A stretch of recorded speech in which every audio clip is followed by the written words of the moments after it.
You're listening to the Decisive podcast, insights and analysis to empower confident decision-making.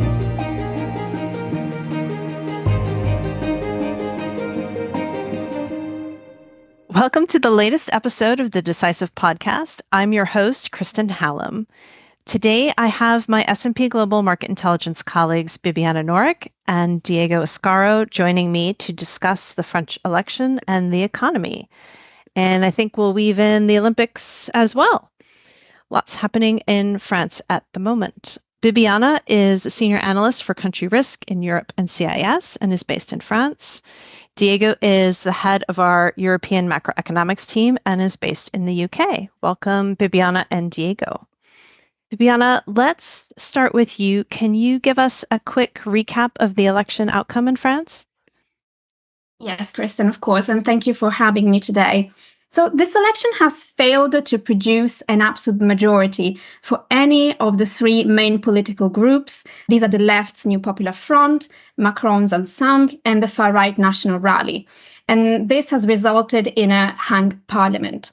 Government formation efforts are likely to remain difficult, and we expect lengthy negotiations that are likely to continue for several weeks. There are various scenarios that we are looking at for government formation, and they include the appointment of a prime minister from the New Popular Front, which would imply a period of cohabitation for Emmanuel Macron, a broader coalition between several political groups, including centrist parties, and finally, also a technocratic government appointed by the president, who, based on a letter published last week, appears to favor a broad coalition, excluding both the far right and the far left. Right. Thank you for that recap. And Bibiana, what were the key issues driving voters in this election? So what we have noticed is that the turnout in this election has been very high, both in the first round with around 66%, and in the second round with 67%. And this to us indicates great involvement by French citizens. And the significant loss in parliamentary seats by Macron's Renaissance Party also suggests a protest vote against the presidential camp, with a sizable gain for both the left and the right. But most significantly, this high mobilization of voters, as highlighted by the results of the second round, was likely driven by the aim of preventing the far-right National Rally's access to power through the so-called Republican Front. 67%, that really is a high voter turnout. Absolutely. Yeah. So how will this election outcome influence policymaking, Bibiana? So first of all, the next government's position will likely remain fragile, and any minority cabinet will be at clear risk of being toppled by a no-confidence vote if this was backed by the two other major political groups. We will probably see extensive negotiations to approve legislative proposals, and this slower pace of policymaking will reduce the likelihood of broader reforms being approved. However, the new National Assembly's fragmentation will also reduce the likelihood of the most contentious policy proposals from both the New Popular Front and the National Rally being approved by Parliament, at least not without them being significantly diluted. And this would also include the proposed reversal of the pension reform. And how might that fragility in the government impact businesses, Bibiana? So we are definitely looking at a period of uncertainty ahead for France. And in the absence of lasting arrangements to create a majority, the new government will probably face more hurdles to pass major legislation. And this will also make it more difficult to pass the 2025 state budget. And even if we were to see a technocratic government coming to power, they would also likely focus on the approval of critical legislation, such as the budget. Businesses would probably not see substantial policy changes under this scenario, while unpredictability would be greater if a New Popular Front minority government attempts to pass changes to taxation or public spending, although, as mentioned, they would face significant hurdles in Parliament. Diego, let's bring you into the conversation. How did markets react to the election results in France? Thank you, Kristen, and hi, everyone. So markets reacted quite negatively when the election was called in early June, but the reaction following the final results have been quite muted. So if you look at the spread between French and German 10-year government bonds, which is a measure of country risk, and had peaked at more than 80 basis points in June, that spread tightened after the second round, although it remained around 10 basis points above the pre-election level. The euro, which had weakened quite significantly in June, also recovered its losses and actually strengthened quite substantially against the dollar, although this is more related to expectations about an early start of interest rate cuts in the US. And I think that the reason behind this kind of muted response is that, as Bibiana explained, the election result means that some of the most fiscally costly measures proposed during the campaign are less likely to be implemented. Now, these measures include the reversal of the pension reform implemented a couple of years ago, or a reduction in VAT on energy and basic goods.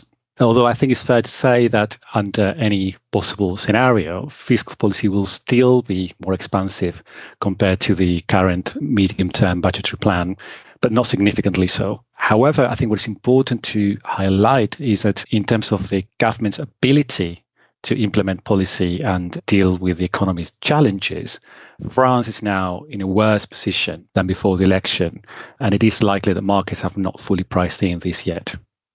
We'll have to keep an eye on markets and see how they factor that in. Diego, how do we see the economic outlook now following the election?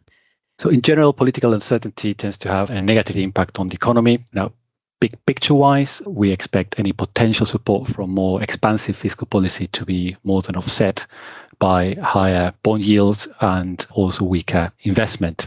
Now, since the election has been called, there has been a significant focus on France's fiscal situation.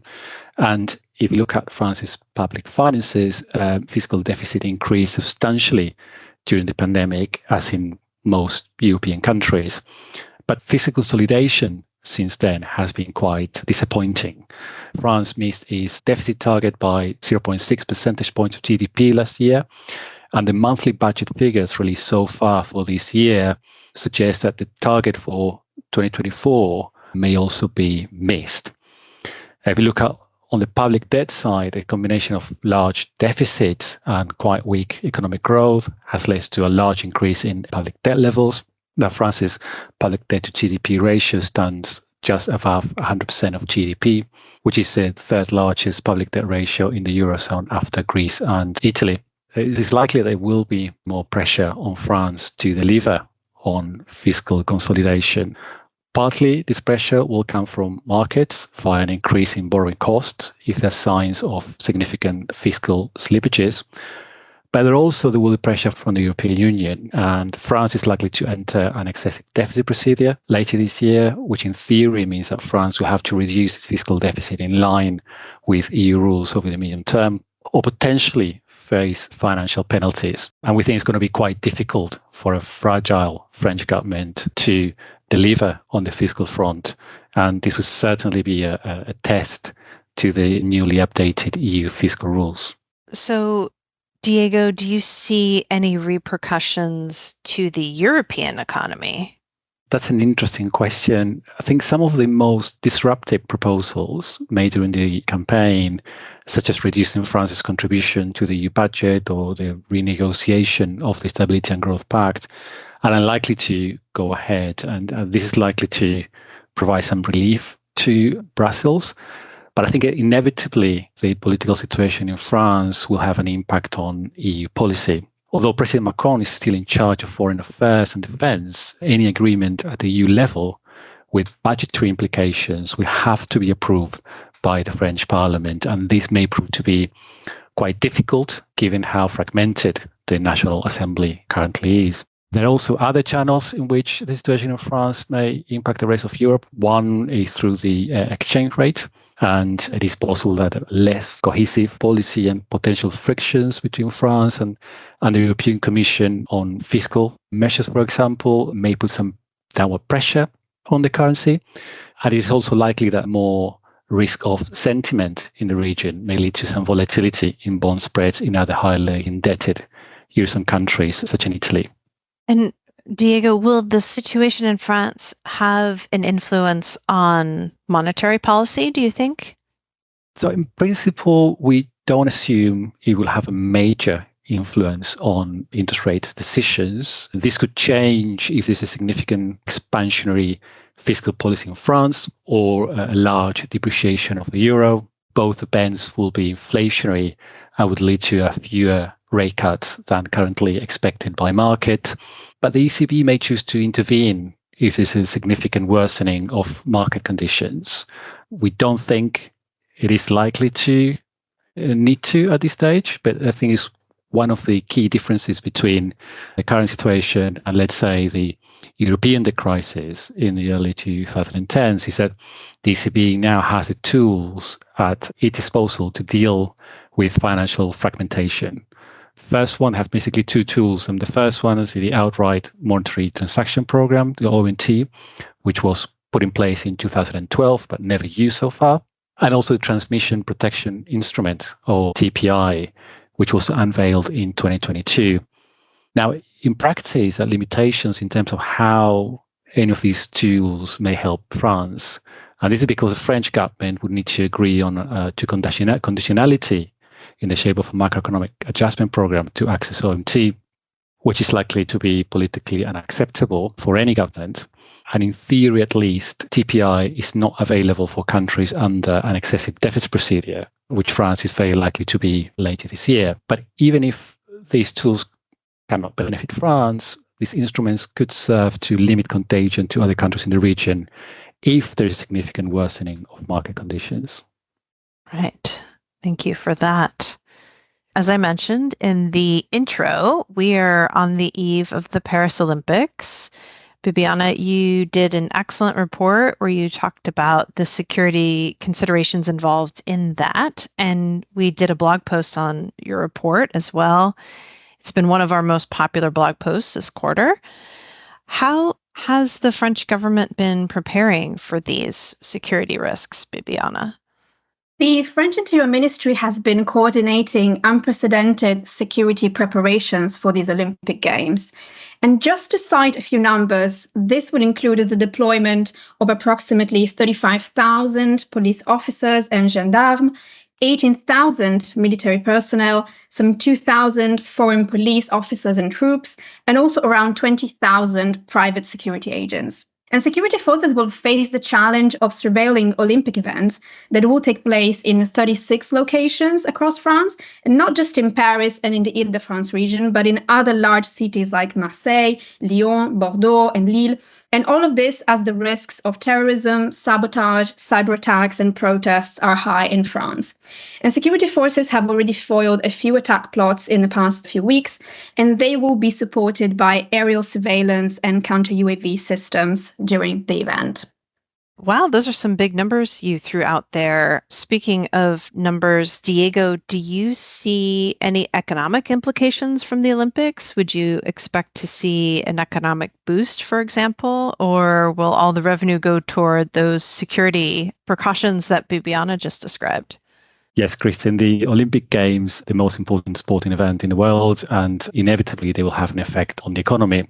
Now, calculating the economic impact is not straightforward. There are obviously costs involved in financing infrastructure and other spending. And there are also benefits which are difficult to quantify. For example, any potential health benefits if the games are successful in promoting sports participation, for example, or any boost to long-term growth resulting from improving infrastructure.